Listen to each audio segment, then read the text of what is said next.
Number 7 of Real Madrid, the man once seen as the heir to Cristiano Ronaldo and the face of a new Galacticos 3.0 era.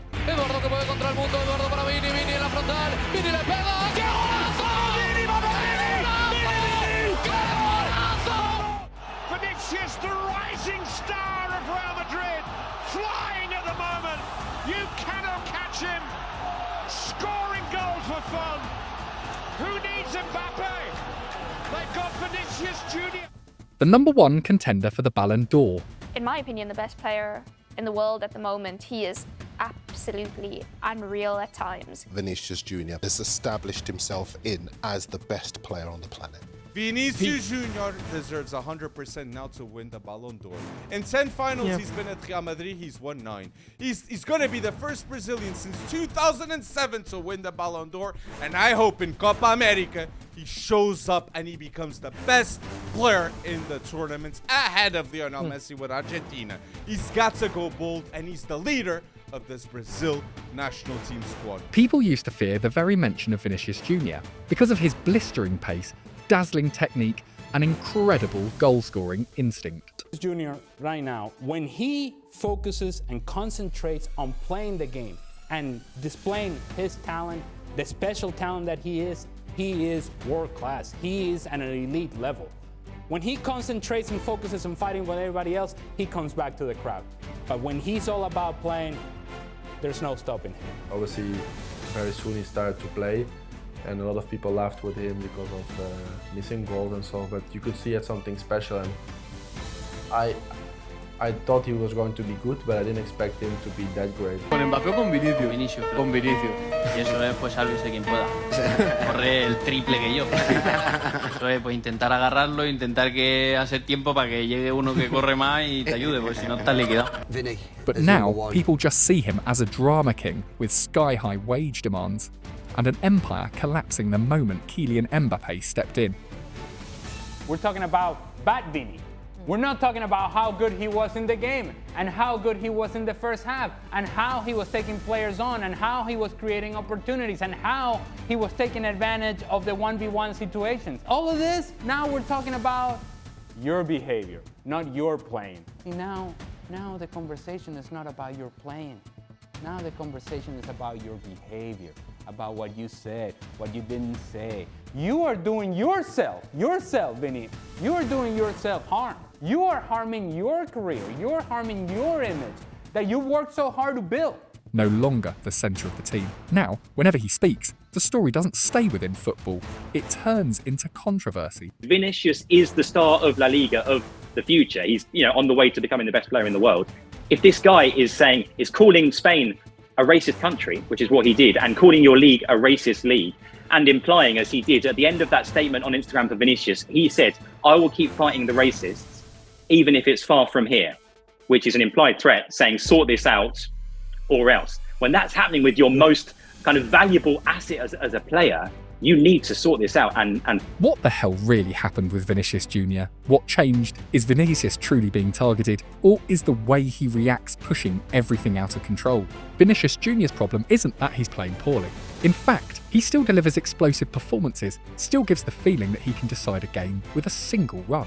But elite football isn't defined by moments, it's defined by consistency. And that's exactly where the problem begins. Vinícius no longer makes a difference on a consistent basis. Between flashes of brilliance are prolonged quiet spells, where he almost disappears from the flow of the game. No longer the focal point of attacking build-ups, nor the constant threat he once was. There have been stretches where he's gone 4-5 consecutive matches without a goal or an assist.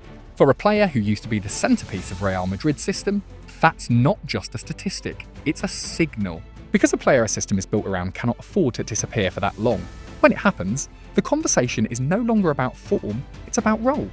And when the role begins to fade, that's when a star is no longer controlling the system, but slowly being left behind by it. Vini Júnior, very poor. For what you expect of him, the players that let Real Madrid down were Vini Júnior. He's another one that thinks he should play every game when he's not performing. 0 goals in 6 Champions League games, 5 goals in 16 La Liga games. Shows that he's not at the level that he was in the Ballon d'Or year where he was close to getting it. But he's just, when you watch him out, basics he does wrong. He's not really getting past players anymore. Look at Vini Júnior.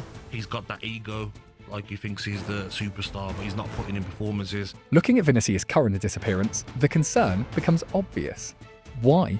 Because we all remember how close he once was to the throne. Looking back to the 21-22 season, that wasn't just a good campaign, it was a full-scale raid on the elite. Vinícius went from a doubted youngster to the man who decided a UEFA Champions League final. 22 goals, 20 assists. That was the arrival of a superstar. Not just a performance, but a declaration to the world. This is my era. Here's Vinicius. Nice and lively down the left-hand side so far, and he's got a run on them again here. Clips it back. Benzema's head. Oh, what a goal! That's an absolutely sensational header from Karim Benzema. Lovely ball. Vinicius Júnior. Still Vinicius, going to try a shot. What a goal! Vinicius Júnior. Is there a more on-form player in La Liga right now, apart perhaps from Benzema? Well, from that moment on, Vini wasn't just playing football, he was hunting individual greatness. He played with the confidence of someone who believed he was number one. And soon, the name Vinícius Júnior entered the Ballon d'Or race. One explosive season brought him closer than ever to the Ballon d'Or. The world believed a new era of football had begun. But everyone was wrong. He finished as runner-up. The Ballon d'Or cruelly turned away from Vinícius and instead called the name of Rodri. A shocking outcome, not just for Vini, but for football fans worldwide at the time. The 2024 Ballon d'Or French football winner is Rodri.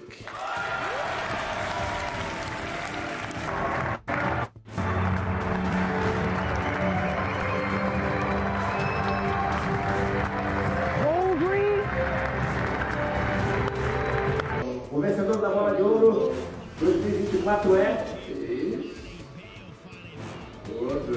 Ah, Rodri, mano! Eita puta!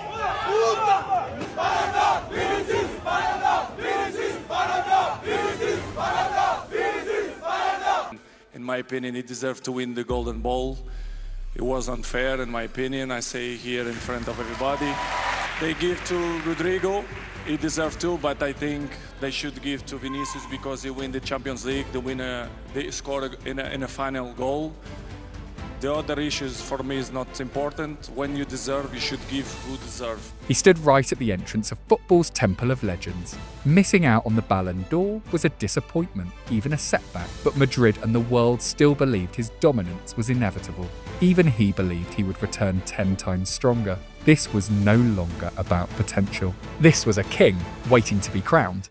But here's the difference between expectation and reality. Vini never took the next step. After reaching that threshold, his trajectory flattened. He didn't decline, but he stopped evolving. Instead of turning excellence into a habit, his form began to fluctuate. The big moments were still there, but the constant dominance disappeared. At the same age, Cristiano Ronaldo had already delivered a 42-goal season. Not just a great year, but the beginning of sustained dominance, where scoring and influence became the default. That's the line. Vinícius reached the peak, came incredibly close to football's greatest individual honour, but never turned it into a repeatable standard, never sustained dominance the way the greatest players do. Everything began to shift with a new variable, Kylian Mbappé.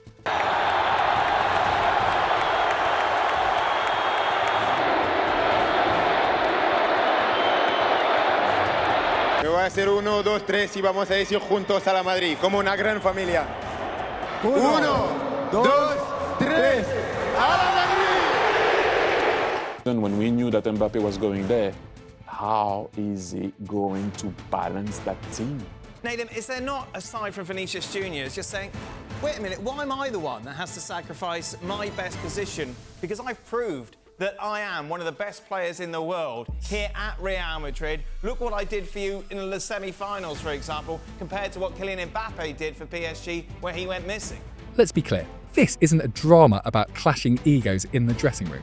Real Madrid's problem is simpler and far more lethal. It's a matter of instinct. When you place two predators with the same DNA into one system, chaos is inevitable. Both worship the left flank, both demand the ball at their feet, and both operate on the same script. Cut inside and kill the game. This isn't complementarity, it's complete overlap. In elite football, space is the most expensive commodity. And right now in Madrid, the real estate on the left wing is severely overcrowded. Big questions as to whether or not Vini and Mbappe can play together. Vini had his best spell when Mbappe was out. I mean, I agree. We've seen Vini not be at his top level when Mbappe's in the lineup. They both want to shift, like you mentioned, they both want to shift to that left side. There's only enough space for one of them on that side. And when you're out of that position, don't feel as comfortable, Vini is clearly struggling with that. And I think that's just part of the issue. The team is going to struggle back from the midfield as well. You know he's not going anywhere. Yeah, he's not, of course. They can't play together. I'm not convinced. In order to win a Champions League, I'm not convinced that they can play together. To be competitive in La Liga-ish, okay, right? But for the standard this club has, for me, I know that Papa Perez has his own agenda, and ultimately what he says goes. Yeah. But for the sake of the club, if you're going to build a club around him, they can't coexist for me. When two superstars crave the same square metre of space to shine, the system cannot be fair. It is forced to choose. No written announcement is needed. The pitch itself delivers the answer. Who is prioritised? Who must sacrifice? And who becomes the focal point of decisive passes? The system at Real Madrid doesn't argue, nor does it need press releases. It simply does what it does best: optimise. At the highest level, football is a game of probabilities. And when attacking patterns begin to follow a new pathway, the ball naturally flows toward the zone with the highest chance of scoring.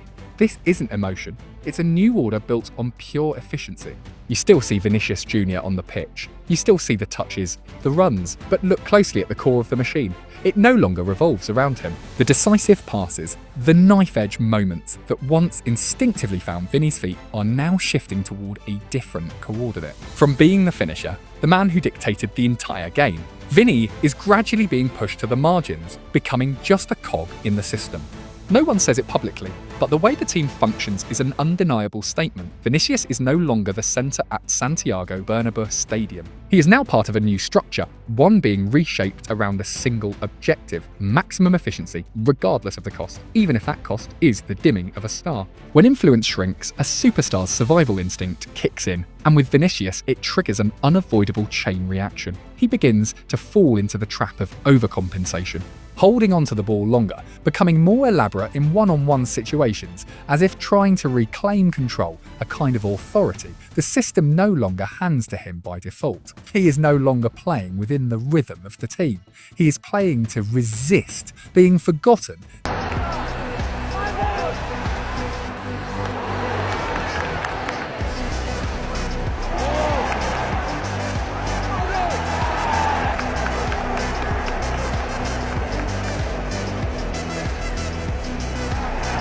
Tendrías que haber pasado.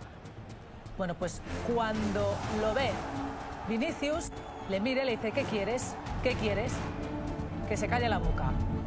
This leads to rush decisions in the final third. Long shots when teammates are in better positions, solo dribbles into crowds of defenders. It's the image of a player trying to force the game to revolve around him again. He's no longer waiting for chances, trying to invent them under intense psychological pressure. And when the script doesn't go his way, the mask of confidence begins to crack. It's all there in the body language: frustrated arm swings, bullet-like stares when he doesn't receive the ball, visible irritation after failed actions. This is no longer the cold-blooded finisher who killed Liverpool in Paris. This is the portrait of a star losing direction, a warrior trapped in his own negative emotions. The once rock-solid mentality has been replaced by a fragile, easily shaken state. And it exposes a harsh reality: Vini is losing the battle within himself. Vinícius Júnior has told the club he doesn't want to renew his contract, while his relationship with head coach Xabi Alonso remains strained. Almost at the beginning of the Alonso era, because the coach had planned to bench Vinícius in the Club World Cup semi-final against Paris Saint-Germain. Vinícius was aware about his coach plan, so the start wasn't the best for them.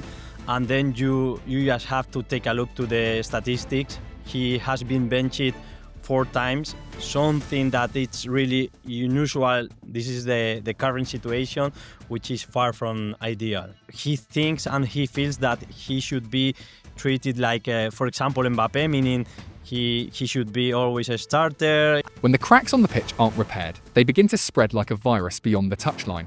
This is no longer about 4-3-3 or 4-4-2. It has turned into a direct clash of philosophies with Xabi Alonso. On one side, a coach representing discipline and structural rebuild. On the other, a star clinging to former privileges. These collisions don't explode in words. They simmer through subtle headshakes, substitution decisions, and egos that fail to align. Madrid's stability now resembles a calm lake, but beneath the surface, currents are building, ready to pull everything under. No official sacking, no front-page scandal, yet invisible pressure has engulfed Valdeberdas. The whispers, the media speculation, the unsettling silence in the tunnel, they say everything. The system is cracking from within, and all eyes are now on the most powerful figures, waiting to see who survives this silent purge. What we are witnessing in Madrid isn't the result of a single mistake. It's a perfect storm where the most complex problems collide and amplify each other. At the tactical level, it's a distorted structure. Vinícius Júnior is no longer the sole priority. Forced to share influence with similar profiles, he loses his spatial privilege, making the style that once defined him feel out of sync. At the personal level, it's the resistance of a powerful ego. A star who once sat at the centre of the universe is now struggling to adapt to a new order, leading to increasingly extreme, individualised decisions on the pitch. But the tragedy doesn't stop at the touchline. Surrounding Vini is a toxic environment, relentless media pressure and endless off-field controversies. Together, they form a massive pressure cooker, draining the last reserves of his patience. When these three forces, tactical, personal and external, intersect, they don't just add up, they amplify one another. Every small mistake is now examined under a microscope, turning into a full-blown crisis of confidence. Vinícius is no longer just fighting opponents, he is fighting a system that is gradually phasing him out.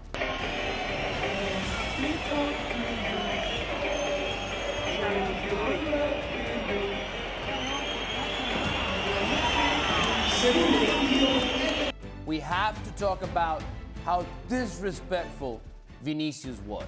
Not attending a ceremony like the Ballon d'Or, supporting Vinícius Júnior.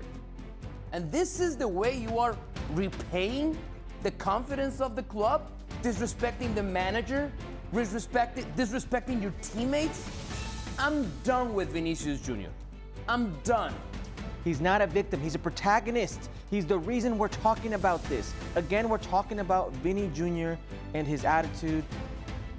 And I'd rather not talk about it. I'd rather talk about how brilliant he was, but we can't.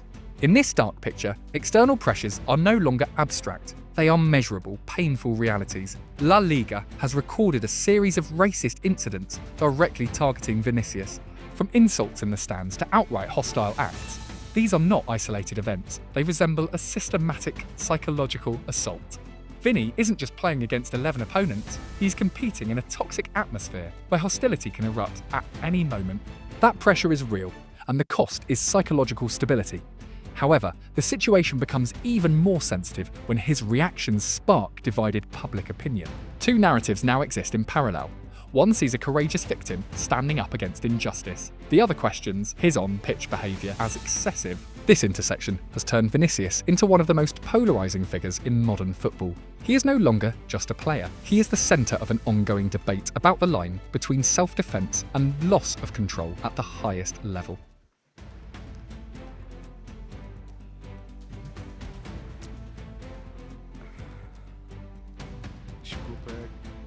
Eu só queria jogar futebol, só quero jogar, só quero fazer de tudo pelo meu clube e pela minha família.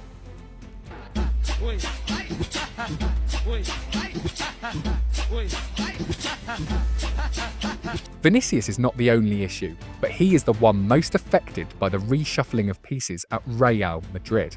The ingredients that once fueled his explosion, the left-wing space, the freedom to make mistakes, are no longer what they used to be. When the system evolves, the cost is the comfort of individuals. And at Real Madrid, there is a principle that has stood for decades. No one is above the system. No matter who you are, no matter how many trophies you've won or decisive goals you've scored in finals, when the structure changes, your position must change with it.